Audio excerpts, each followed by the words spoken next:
Toute l'actualité du sport, le jeudi, c'est avec Mathieu Chanvillard. Ça va Mathieu? Ça va Lionel, bonjour à tous. On a vu Marc Keller tout à l'heure s'exprimer sincèrement sur le football. On parle à présent de handisport, les JO, c'est terminé. Et en Alsace, on s'est un peu placé quand même. On s'est un peu placé quand même, les Jeux paralympiques, ça s'est donc terminé dimanche. Vous avez peut-être un petit peu suivi parce qu'on en a un peu plus parlé que les autres années. On va le faire aussi, nous aussi, mais à culpa, on parle peut-être pas assez effectivement du handisport. Petit retour au passage sur ces JO 2012 qui n'ont pas été un grand cru pour l'Alsace. Chez les valides, il y avait une toute petite délégation. La médaille d'or de Thierry Meyer avec l'équipe de France de handball, c'est un peu l'arbre qui cache la forêt. Ça n'a pas été grandiose. En paralympique, alors ça s'est bien terminé parce qu'il y a une jolie médaille. En même temps, c'était pas très compliqué de choisir la tête. Il y en avait qu'un. Il s'appelle Raphaël Voltz. C'est donc le seul Alsacien aux Jeux paralympiques cet été. C'est pas son coup d'essai. Il était déjà aux JO de Sydney. Il avait ramené une médaille de bronze. Il était aux JO de Pékin. Il avait ramené 2 médailles d'argent. Médaille d'argent à nouveau pour lui cet été à Londres. Nous sommes donc allés le rencontrer. Il vient tout juste de rentrer dans la région. Cette médaille d'argent fait-elle son bonheur? Regardez. Soulagé, heureux, content. Lorsqu'on revient des Jeux avec une médaille, l'objectif est atteint, donc tout va bien. La réponse est donc un oui, franc et massif. Tout juste rentré dans la région, Raphaël Voltz continue de savourer sa 4e médaille, sans guère de regret pour l'or qui manque à son palmarès. Cette médaille a été encore plus difficile à obtenir que les précédentes, parce que le niveau international et le mien a progressé, donc c'était bien plus difficile.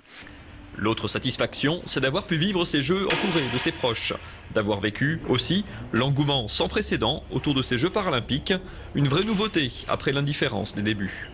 Il y a beaucoup de chemin qui a été fait à tous les niveaux, que ce soit médiatique, politique, le grand public. Il y a effectivement beaucoup plus de reconnaissance qu'il y a une dizaine d'années. Cause ou conséquence, au-delà des Jeux, c'est aussi la place des personnes handicapées dans la vie de tous les jours qui a progressé. Depuis maintenant, je pense que 20-30 ans, les personnes en situation de handicap se montrent beaucoup plus, ont des activités sportives avec des valides. On le voit, les meilleurs athlètes français s'entraînent à l'INSEP, s'entraînent avec des valides. Moi-même, je fais partie maintenant depuis 20 ans, voire un petit peu plus, d'un club, la Société Tir d'Oswald, qui est un club valide, qui a créé une section handisport en son sein. Donc tout ce genre de choses font que voilà, ça évolue, quoi. Voilà, belle carrière de Raphaël Voltz. On passe à l'agenda du sport ce week-end, Mathieu. Et oui, ça repart dans tous les sens. Les championnats reprennent les uns après les autres. Ça reprend pour les rugbymen du Rugby Club de Strasbourg. C'est en Fédéral 1, la 3e division. C'est leur 3e saison. Joli, pas mal. Déplacement compliqué du côté de Lille, un des favoris de la poule. Un match à suivre d'ailleurs télévisé malgré la 3e division. C'est chez nos confrères d'Eurosport à 17h ce dimanche. Et ça repart également, je vous en avais dit un petit mot la semaine dernière pour les handballeurs de Célestat. Rendez-vous contre Nantes, une des grosses équipes du championnat.